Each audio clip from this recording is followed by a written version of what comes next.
Fitness డైట్లో స్నాక్స్గా మీరేం తింటారు అని అడుగుతున్నారు.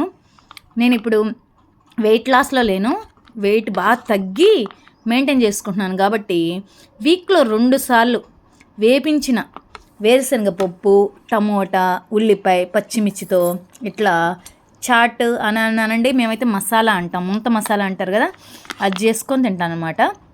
ఎక్కువ క్వాంటిటీ కాదు, ఇంత తింటాను, చాలా బాగుంటుంది. ఇంకా మిగతా రోజులు అంటారా, ఒక 2 రోజులు గుగ్గిళ్ళతో చేసుకుంటాను.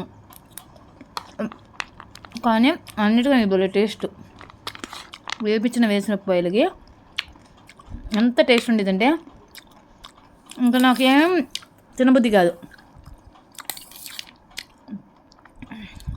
ఈ పాపకిచ్చి నేను తిందామని, వాటిలో ఈ పచ్చిమిర్చి వస్తాయి కదా, భలే ఉంటాయి. పాప తిందో, మనం వేసుకుందాం. నాకు గిన్నె ఎందుకులే వేస్ట్ అని ప్లేట్ పెట్టుకున్నా, కలిపిన ప్లేటే. పాపకైతే టప్పర్ వేర్ బాక్స్ ఇస్తున్నా. ఇంకా పాప తీసుకో.